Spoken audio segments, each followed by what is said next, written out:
बच्चों, तो हम वापस आ चुके हैं। क्या लेकर आए हैं आज? पहले बात करेंगे हम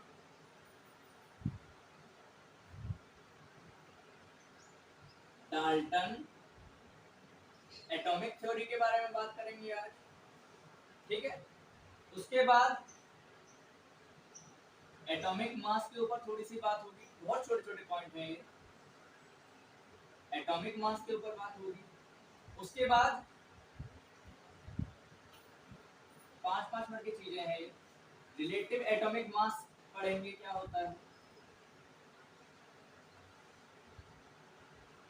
फिर एवरेज एटॉमिक मास पढ़ेंगे क्या होता है।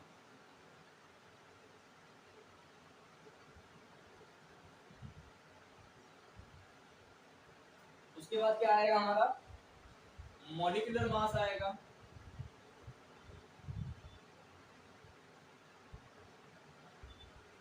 मॉलिक्यूलर मास आएगा। उसके बाद फॉर्मूला मास आएगा। उसके बाद मोल कॉन्सेप्ट आएगा। क्या आएगा? मोल कॉन्सेप्ट और मोलर मास। मोल कॉन्सेप्ट और मोलर मास।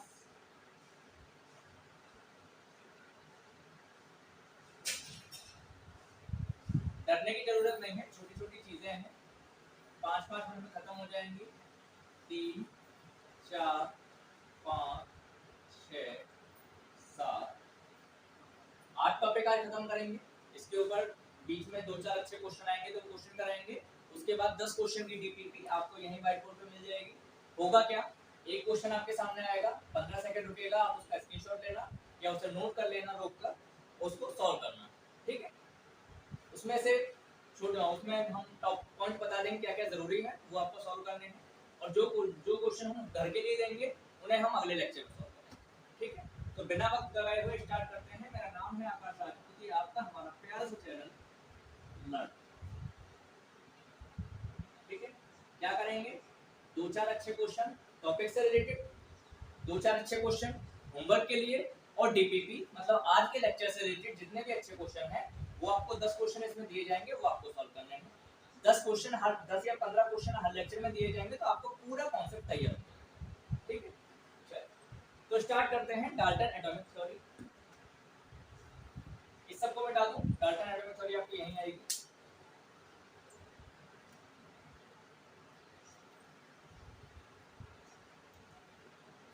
इसे मिटा देते हैं, टॉपिक के साथ चलते हैं।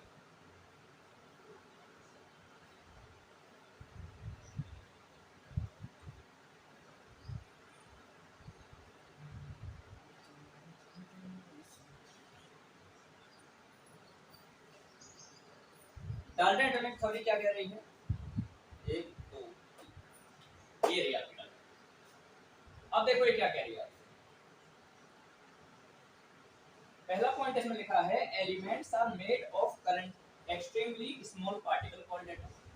मतलब कि जितने भी एलिमेंट हैं, जितने भी बड़े मॉलिक्यूल हैं, वो सब छोटे छोटे पार्टिकल से मिलकर बने होते हैं, जिन्हें हम क्या बोलते हैं, एटम बोलते हैं। एटम के अंदर भी जाएंगे अगले लेक्चर में, अगले चैप्टर में एटम के अंदर जाएंगे, जिसमें इलेक्ट्रॉन, प्रोटॉन, न्यूट्रॉन या न्यूक्लियस के बारे में बात होगी।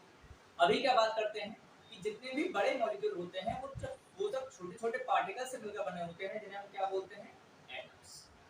दूसरा पॉइंट देखो क्या कह रहा है, atoms of a given element are identical in size, mass and other properties. Atoms of different element differ in size, mass and other.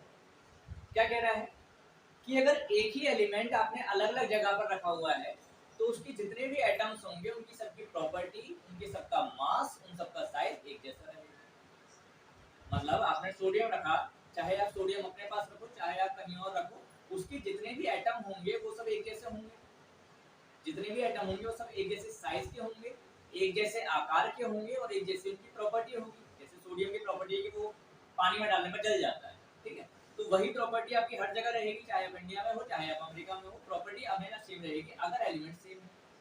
अगर आप दो अलग अलग एलिमेंट रख रहे हो, एक तरफ सोडियम रखा हुआ है आपने, एक तरफ पोटेशियम रखा हुआ है आपने, तो उनके जो साइज ऑफ एटम्स होगा वो भी अलग होगा, उनके जो प्रॉपर्टीज ऑफ एटम होगा वो भी अलग होगा, उनकी जितनी भी तरीके की चीजें उनके अंदर होंगी सब चीज अलग होगी, उनका बॉइलिंग पॉइंट अलग होगा, उनका मेल्टिंग पॉइंट अलग होगा, सब कुछ अलग होगा। सेम एलिमेंट सेम प्रॉपर्टी या same size, different element different property या डिफरेंट साइज। अगला पॉइंट देखो क्या कह रहा है, एटम्स कैन नॉट बी सब डिवाइडेड क्रिएटेड और डिस्ट्रॉयड। क्या कहा कि मॉलिक्यूल्स को हम तोड़ सकते हैं, मॉलिक्यूल्स को हमने छोटे छोटे पार्टिकल में तोड़ दिया, एटम्स में तोड़ दिया, लेकिन एटम इतनी छोटी यूनिट है कि उसे आप तोड़ नहीं सकते। बाद में हम चलेंगे उसमें इलेक्ट्रॉन प्रोटॉन न्यूट्रॉन, लेकिन वो उसके अंदर की चीज है, उसे हम तोड़ नहीं सकते। इलेक्ट्रॉन निकाल सकते हैं लेकिन तोड़ नहीं सकते, ठीक है। तो एटम इतनी छोटी यूनिट होता है कि वो कभी भी डिवाइड नहीं हो सकता अपने अदर पार्टिकल्स, कोई कॉन्स्टिट्यूएंट पार्टिकल्स में वो डिवाइड नहीं होगा, ठीक है। आगे क्या कहता है, atoms of different elements combine in simple whole number ratio to form chemical compound। अब अलग अलग तरीके के एटम्स जो होते हैं वो एक साथ किसी भी रेशियो में, हर एलिमेंट का किसी भी कंपाउंड में हर एलिमेंट का अलग रेशियो होता है।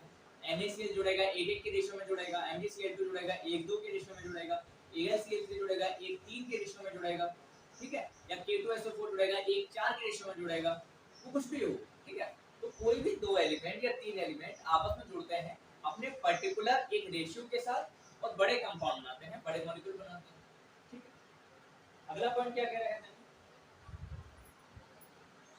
अगला पॉइंट कह रहा है in chemical reaction atoms are combined separated और रिअरेंज्ड। मतलब कोई भी केमिकल रिएक्शन होती है, आपने NaCl की रिएक्शन H2O से कराई, क्या हुआ, HCl अलग निकल गया, ठीक है, या Cl अलग निकल गया, NaOH आपका अलग बन गया, ठीक है। कोई भी रिएक्शन कराते हैं, हाइड्रोजन की रिएक्शन आपने ऑक्सीजन के साथ कराई, क्या बना, वाटर बन गया।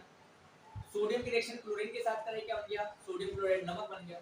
तो क्या हो रहा है किसमें, कि सोडियम और क्लोराइड के एटम आपस में मिल रहे हैं, अगर आप इसे तोड़ोगे तो आपस में अलग अलग हो जाएंगे, तो टूट सकते हैं। एटम्स टूटने की बात नहीं चल रही, एटम्स अलग अलग हो रहे हैं, ठीक है, सोडियम और पोटेशियम के एटम्स अलग अलग हो रहे हैं। तो किसी भी केमिकल रिएक्शन में, अगर केमिकल रिएक्शन में कोई प्रोडक्ट बन रहा है तो आपस में जुड़ते हैं एटम्स। अगर कोई रिएक्टेंट टूट रहा है तो आपस में एलिमेंट के एटम जो होते हैं वो अलग अलग हो जाते हैं या रीअरेंज हो जाते हैं, ठीक है। ये होता है किसी भी तरीके से। एक बार और देखो, पहली बात कि छोटे छोटे पार्टिकल्स से मिलकर बना होता है जिन्हें एटम कहते हैं। दूसरी बात, सेम एलिमेंट के एटम सेम रहते हैं, अलग अलग एलिमेंट के एटम अलग अलग रहेंगे। एटम्स को हम डिवाइड नहीं कर सकते हैं, छोटे छोटे पार्टिकल्स में नहीं कर सकते, क्योंकि एटम जो है वो सबसे छोटा एटम, सबसे छोटा एलिमेंट है। अलग अलग एलिमेंट के एटम जो होते हैं आपस में जुड़ के कंपाउंड बनाते हैं अपने किसी पर्टिकुलर रेशियो में। और किसी भी केमिकल रिएक्शन में या तो एटम डिवाइड होते हैं, मतलब एटम अलग अलग होते हैं, या तो एटम आपस में जुड़ते हैं या रीअरेंज होते हैं, कि अभी इस तरीके से जुड़े हुए हैं, दूसरे तरीके से जाके जुड़ जाएंगे, रीअरेंज, ठीक है। ये हो गया पूरा। चलो जाओ, अब बात करते हैं हम atomic mass. Atomic mass,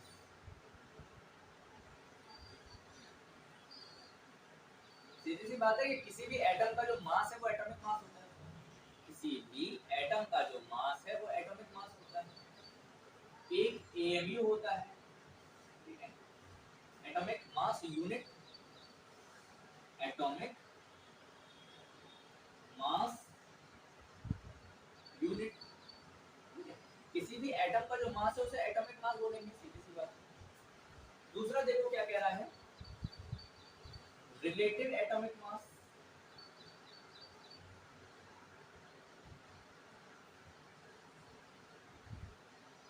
relative atomic mass का मतलब ये है कि किसी भी एटम का जो मास है वो कार्बन के मास के साथ किस तरीके से रिलेशन रखता है।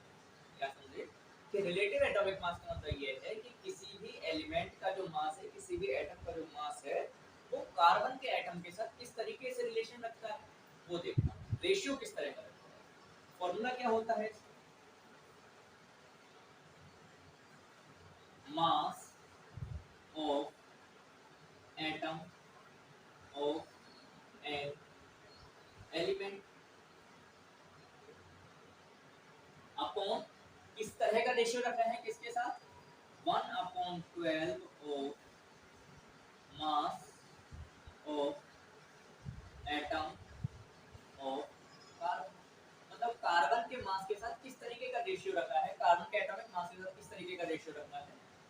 बात होती है आपका रिलेटिव मास। कैसे?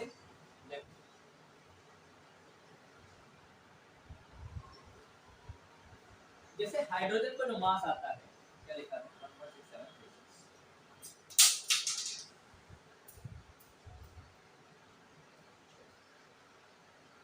हाइड्रोजन का जो मास आता है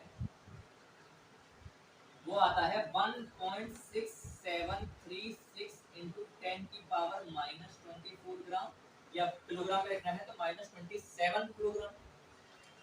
कार्बन का मास क्या आता है? कार्बन के 1/12 का मास क्या आता है? 1.66056। 1/12 ऑफ कार्बन क्या आता है? 1.66056 इंटू 10 की पावर -24। याद रखने की कोई जरूरत नहीं, केवल एग्जांपल के लिए बताने के लिए है, याद रखने की इसको जरूरत नहीं, इतना लंबा डाटा याद रखने की जरूरत नहीं। ठीक है, मास वही होता है 1.627 के, लगभग एक जैसे। जो प्रोटॉन का मास होता है वही माना है, क्योंकि हाइड्रोजन को ही हम प्रोटॉन से डिनोट करते हैं, तो जो प्रोटॉन का मास होता है वही माना जाता है। याद रखने की कोई जरूरत नहीं है, 1.67 और उसके बाद -27 की जरूरत। तो देखो इसके मास, एटम का मास कितना आया? 1.67, 1.6736 इंटू 10 की पावर -24, और ये आया 1.66056 इंटू 10 की पावर -24।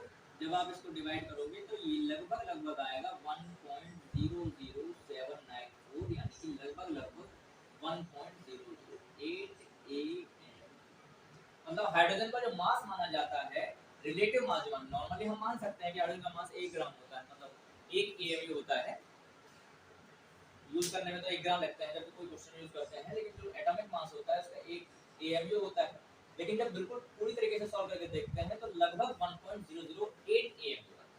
ठीक है, क्या आता है? 1.008 एएमयू आता है। तो ये हो गया रिलेटिव मास, कि किसी भी एलिमेंट का जो एटम का मास है वो कार्बन के साथ किस तरीके से रिलेशन में है। तीसरा देखो, average atom.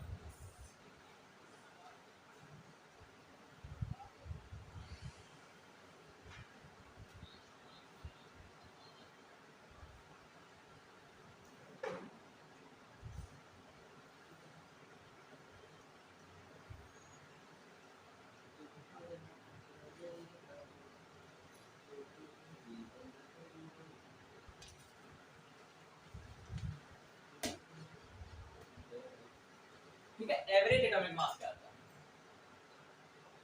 Average atomic, average atomic mass का मतलब क्या होता है बच्चे, कि कभी कभी कुछ एलिमेंट ऐसे होते हैं जो सिर्फ एक तरीके से नहीं पाए जाते, जो सिर्फ एक तरीके से नहीं पाए जाते, वो कई तरीके से पाए जाते हैं। कि कुछ एलिमेंट, उनमें से कुछ एटम्स का मास जा रहा है कुछ और कुछ एटम्स का मास जा रहा है ज्यादा, कुछ एटम्स का मास जा रहा है कम। जैसे हाइड्रोजन होता है, हाइड्रोजन जो होता है वो 3 तरीके से पाया जाता है। हाइड्रोजन होता है, हाइड्रोजन जो होता है 3 तरीके से पाया जाता है, जैसे प्रोटियम कहते हैं, ड्यूटेरियम कहते हैं और ट्राइटियम कहते हैं। प्रोटियम, ड्यूटेरियम और ट्राइटियम डिटेल बात करेंगे हाइड्रोजन वाले चैप्टर में। देखिए प्रोटियम होता है आपका 1H1, ठीक है, ड्यूटेरियम होता है 1H2, ये ट्राइटियम होता है 1H3। तो हाइड्रोजन जो होता है वो आपका 3 तरीके से पाया जाता है। एटॉमिक मास सेम है, एटॉमिक नंबर सेम है, लेकिन मास इसका 1 जा रहा है, इसका 2 जा रहा है, इसका 3 जा रहा है। ठीक है, तो अलग जब इस तरीके से पाए जाते हैं कि केवल एक तरीके के एटम नहीं है, तो उसमें उसको निकालते हैं average atomic mass. Average atomic mass कैसे निकाला जाता है? फॉर्मूला क्या होता है? एवरेज एटॉमिक, हटाओ इसको। 3 तरीके से पाया जाता है, प्रोटियम, ड्यूटेरियम, ट्राइटियम। या क्लोरीन जो होता है आपका 2 तरीके से पाया जाता है, एक का 35 होता है और एक का 37 होता है। ये आपका 75% पाया जाता है, ये आपका 25% पाया जाता है। मतलब कोई भी क्लोरीन का अगर कंपाउंड होगा तो उसमें 75% क्लोरीन के एटम्स का मास होगा 35 और 25% क्लोरीन के एटम्स का मास होगा 25। सॉरी 37, ठीक है। तो लगभग 3:1 का रेशियो आ रहा ना, 1/3, 3:1 का रेशियो, मतलब कोई भी अगर 4 एटम रखे हुए हैं हमारे पास क्लोरीन के, तो उसमें से 3 एटम जो होंगे 35 वाले होंगे और 1 एटम जो होगा वो 25 वाला होगा, 37 वाला होगा, ठीक है। तो निकालते कैसे हैं, x1 m1 plus x2 m2, और अगर आगे भी है तो ऐसे बढ़ा सकते हैं और नीचे लगा देंगे। x1 क्या है, एबंडेंस, एबंडेंस मतलब कितना पाया जा रहा है, एबंडेंस ऑफ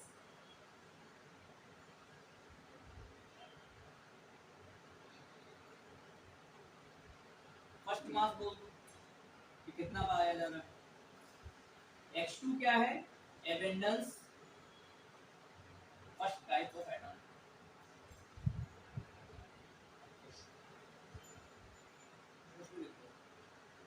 ये क्या है, abundance of second type of atom. m1 यहाँ हमने 2 क्यों लिखे हैं, क्योंकि इन दोनों की बात करने वाले हैं। m1 क्या है, मास ऑफ वन आइसोटोप,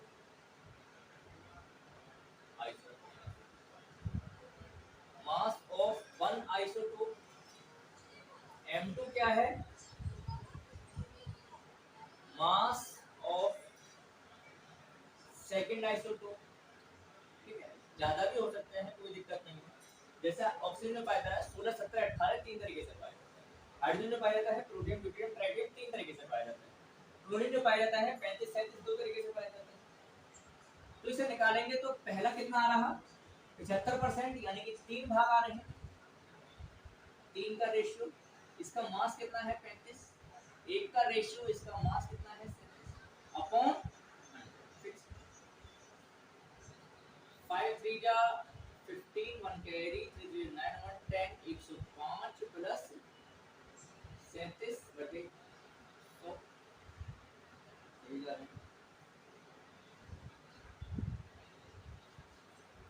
ठीक है।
सौ नहीं आना है, ये 100 नहीं, ये देखना है कितने एटम हमने लिए हैं, 1 और 2, 2 तरीके के पाए जा रहे हैं, मतलब 2 रखना है।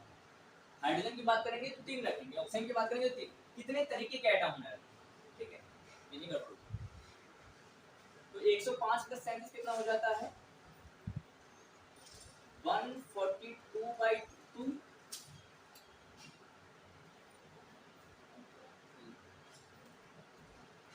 142/2,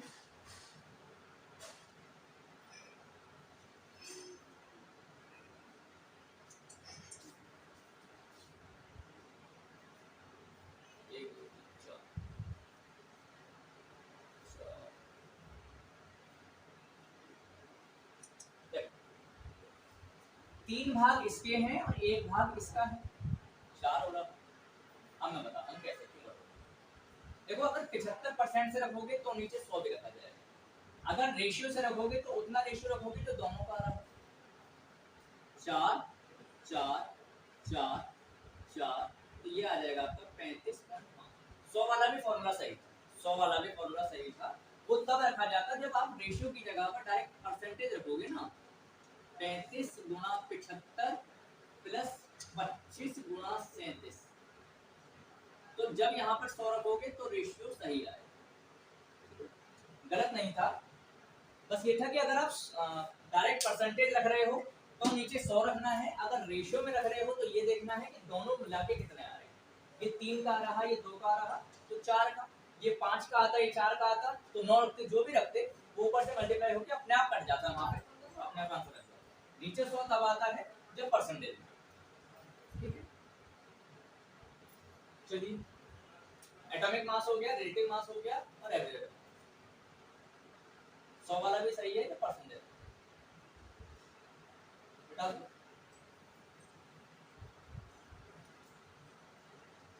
नहीं मानते, चलो हाँ 100 वाला भी सही है।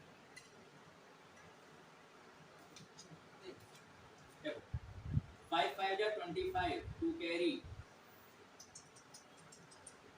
35 75 5 या 25 टू कैरी 5 या 50 टू 70 या 5 या 35 3 कैरी 5 या 50 और 80 और 5 और 2 और 0 और 2। सही है, 5 7 12 का 2 एक कैरी 2 और 10 2025 और 25 का 37 7 में 35 3 कैरी 7 में 14 3 17 3 में 15 एक कैरी 3 में 7 5 2 9 925 जोड़ो 925 कितना आएगा 0 5 5 5 10 का 0 एक कैरी ये 5 ये 9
लगभग सही है, कैलकुलेशन गड़बड़ होती है।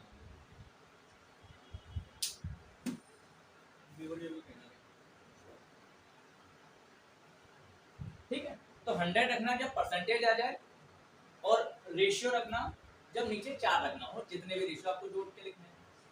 ठीक है, एवरेज हो गया, एटॉमिक हो गया और रिलेटिव। मॉलिक्यूलर मास की बात करते हैं। चलो भाई भूल जाओ,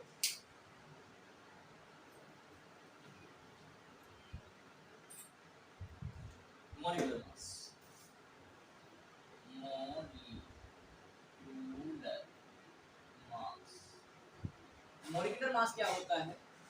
सम of mass of all element या ऑल कॉन्स्टिट्यूएंट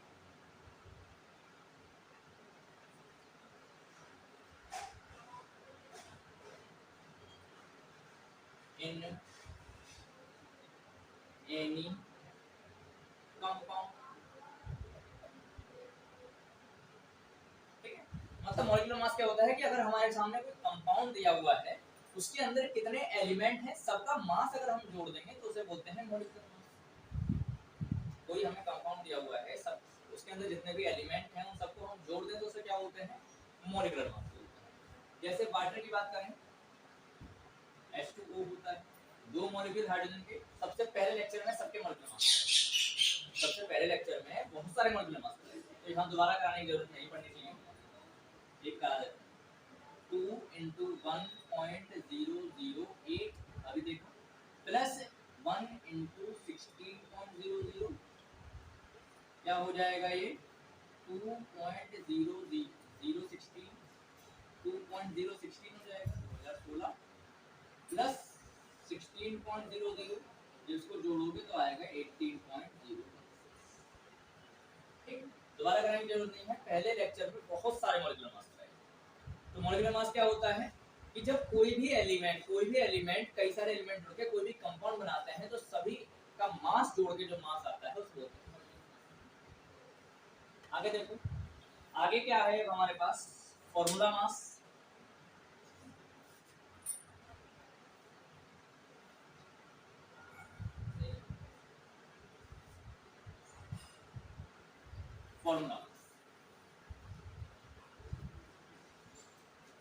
फॉर्मूला मास का मतलब ये है, in case of ionic compound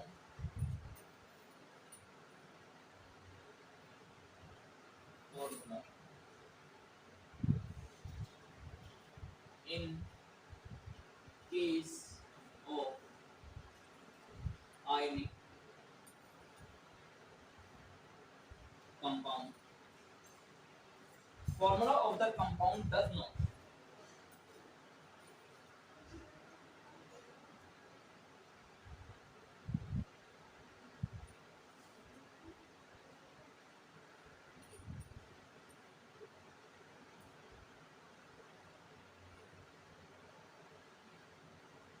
represent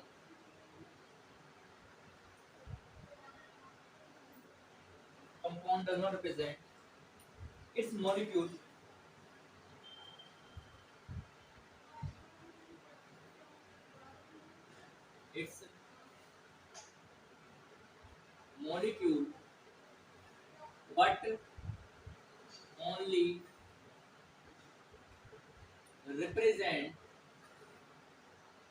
but only represent ratio of different ions, ratio of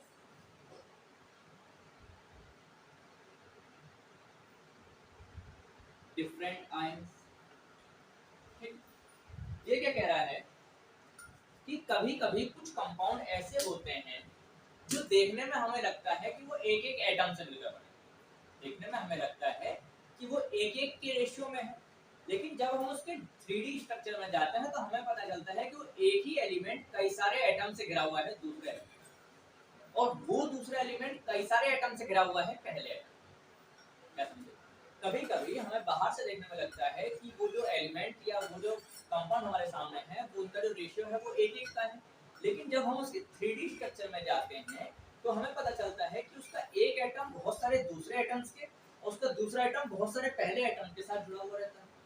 जैसे ये स्ट्रक्चर होता है, NaCl का स्ट्रक्चर है ये, इसमें क्या दिखाई देता है कि एक Na का जो एटम है वो 6 Cl के एटम के साथ जुड़ा हुआ है, और एक Cl का जो एटम है वो 6 Na के एटम के साथ जुड़ा हुआ है, पर फिर भी हम फॉर्मूला क्या लिखते हैं, NaCl लिखते हैं। हमें देखने में क्या लग रहा है कि एक एटम Na का है, सॉरी एक आयन Na का है और एक आयन Cl का है, एक प्लस है और एक माइनस है, लेकिन इसके स्ट्रक्चर में देखो क्या दिखाई दे रहा है कि पूरा कंपाउंड है, पूरा 3D स्ट्रक्चर है कि एक एटम 6 के साथ, एक एटम 6 के साथ। ठीक है, तो जब ऐसी स्ट्रक्चर आ जाए, जब ऐसे 3D स्ट्रक्चर की बात आ जाती है तो हम नाम यूज करते हैं फॉर्मूला। ठीक है, बात वही रहनी है इसकी, 23 Na का और 35.5 Cl का जोड़ के आता है 85.5, लेकिन अलग नाम इसलिए दिया है जिससे कि हमें पता चल सके कि 3D मास है उसका। चलिए ये हो गया।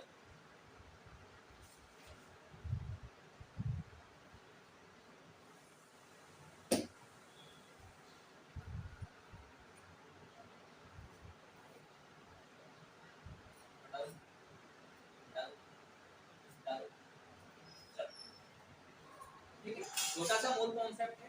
मूल कॉन्सेप्ट छोटा सा क्यों है? क्योंकि पहले लेक्चर में हमने करा चुके हैं, आपको याद नहीं है, मुझको याद है, दोबारा नहीं कराऊंगा, दोबारा नोट कराएगा। एक बार जरा रिकॉल कर लो मूल कॉन्सेप्ट को और मोलर मास को, और कुछ नहीं करना। मूल कॉन्सेप्ट क्या कहता है भैया, फालतू की चीज नहीं लिखनी है, एक बार रिकॉल कर लो।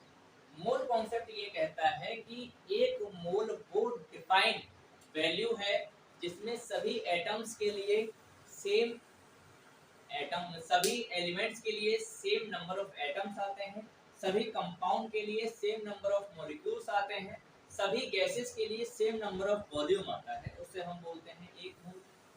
मोल एक कॉमन यूनिट होती है जो सबके लिए सेम होती है।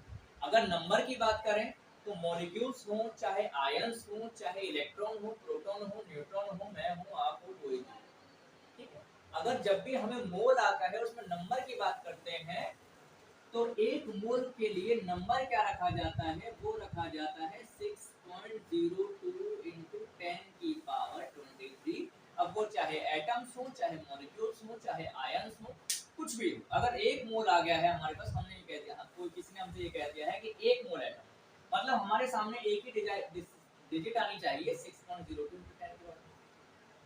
मास की बात करें तो एक मोल क्या होता है, उसके मोलर मास के बराबर होता है।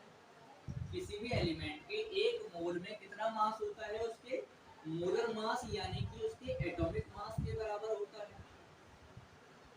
हाँ, समझे? एक मोल का जो मास होता है वो उसके एटॉमिक मास के बराबर होता है, इक्वल टू एटॉमिक मास।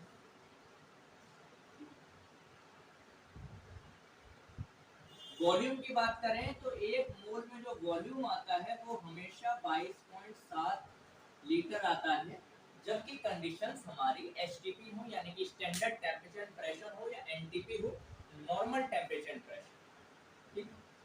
क्या समझे? अगर एक मोल में नंबर की बात करें, चाहे proton, electron, neutron, item, ion, molecule कुछ भी हो, 6.02 इंटू 10 की पावर 23। मास की बात करें उसके एटॉमिक मास के बराबर बात आती है। वॉल्यूम की बात करें तो 22.7 लीटर आएगा।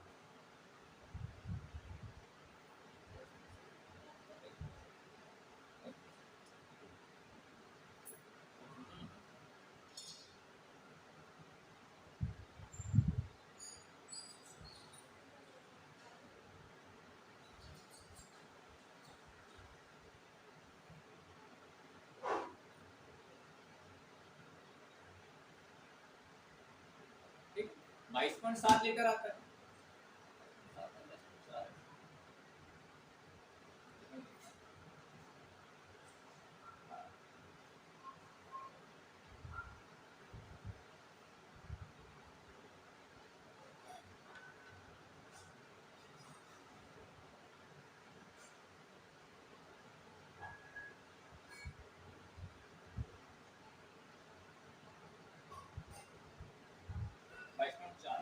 थोड़ा सा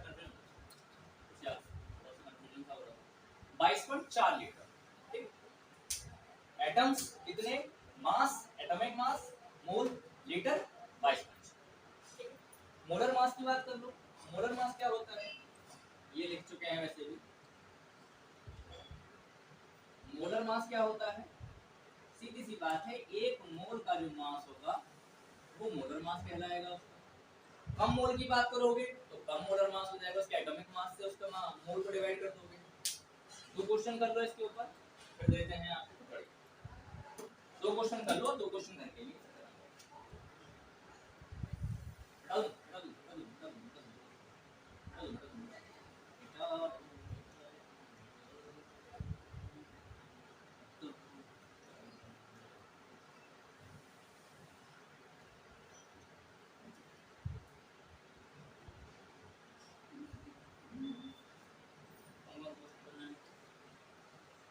दो क्वेश्चन करने हैं, दो क्वेश्चन करके लिए।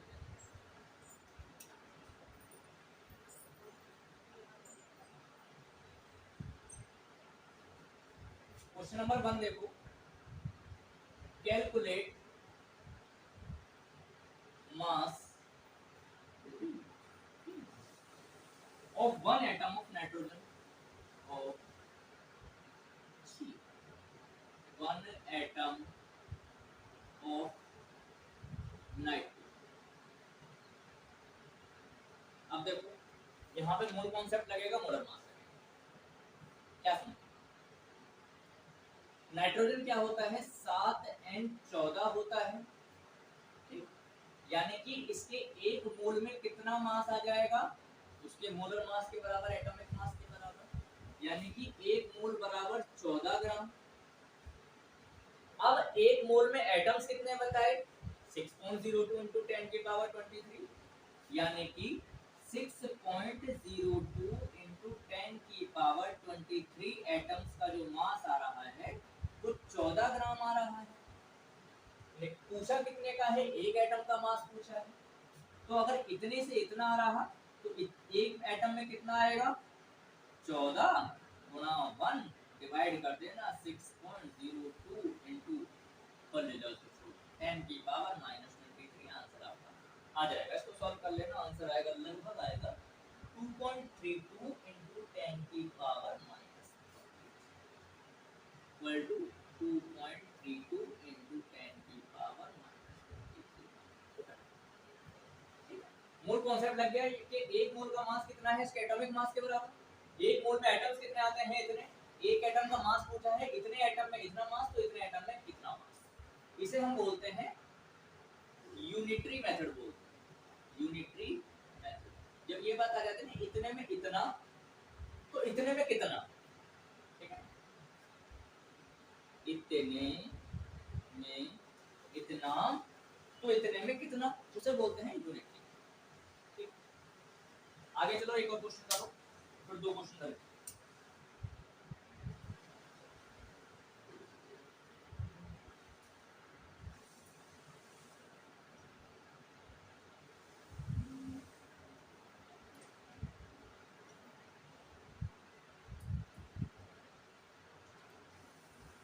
एक और कर लो।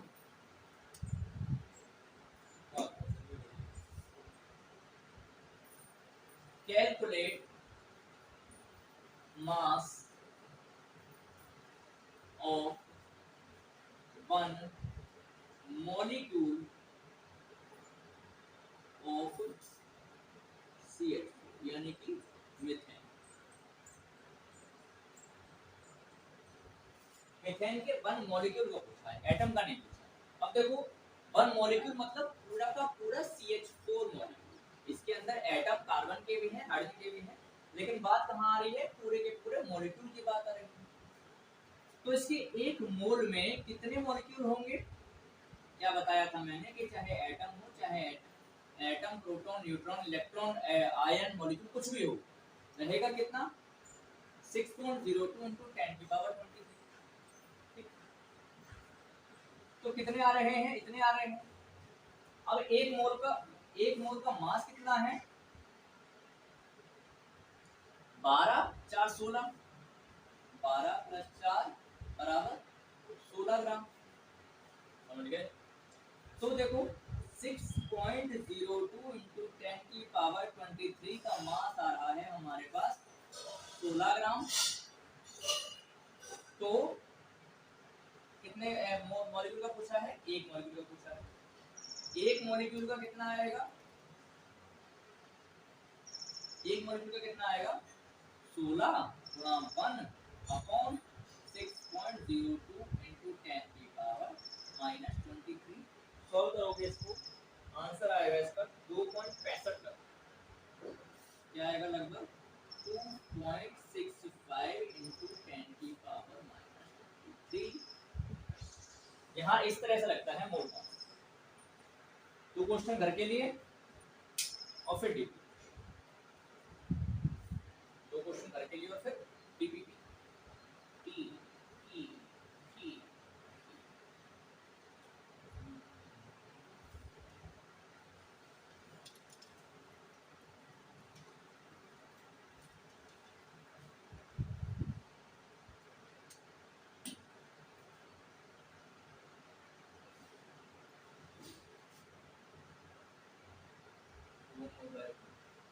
How many moles of H2SO4? How many moles of H2SO4 in 4.9 gram of H2SO4? Calculate the actual mass of water molecule in gram.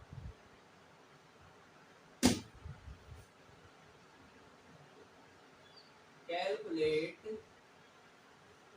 The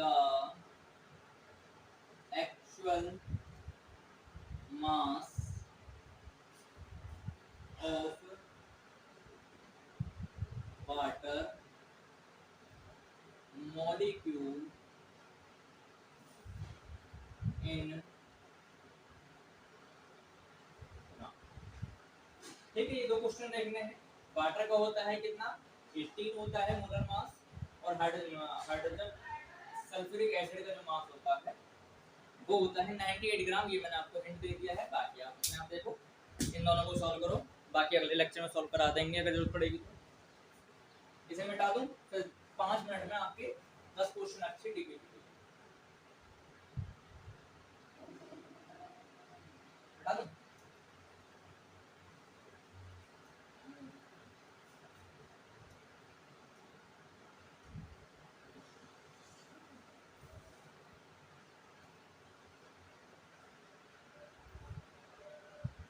अब मैं जरा खड़ा हो जाता हूँ साइड में।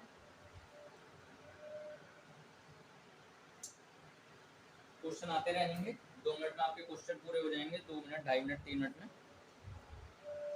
इन्हें सॉल्व करो।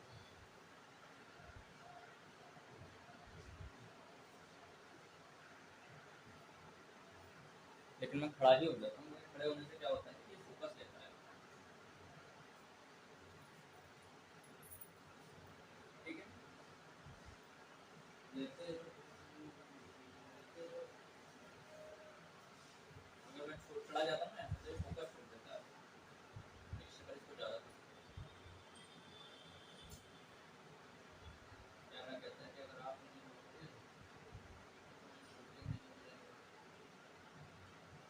आ रहे हैं, दिखाई दे रहे हैं कुछ, इनका स्क्रीनशॉट ले लो या नोट कर लो और फिर इनको सॉल्व करना आराम से बैठ के, लेट के, खड़े होके, जैसे लेकिन कर जरूर लेना यार।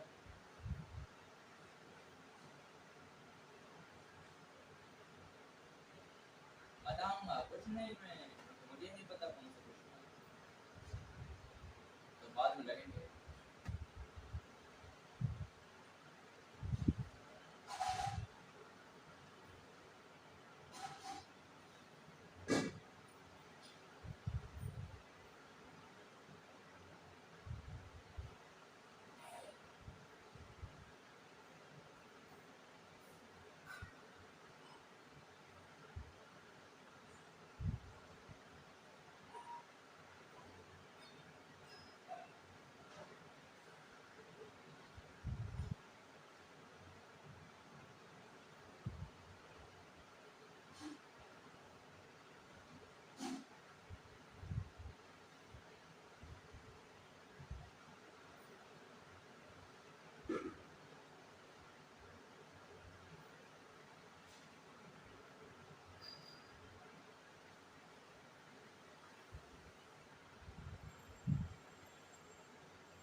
हो गए पूरे? तो हमने इस लेक्चर में क्या क्या बात कर ली? हमने एटॉमिक मास के बारे में बात कर ली, रिलेटिव एटॉमिक मास के बारे में बात कर ली, एवरेज एटॉमिक मास के बारे में बात कर ली, मॉलिक्यूलर मास के बारे में बात करी, फार्मूला मास के बारे में बात करी, मूल कॉन्सेप्ट की बात करी और मोलर मास के बारे में। 2 अच्छे क्वेश्चन करवाए, 2 अच्छे क्वेश्चन करके लिए दिए और 10 क्वेश्चन की आपकी डीपीपी लगा देंगे। तो अब अगले लेक्चर में हम बात करेंगे किसकी? परसेंटेज कंपोजिशन की बात करेंगे, किस तरीके से परसेंटेज कंपोजिशन। तब तक पढ़ाई करते रहिए, खुश रहिए। All the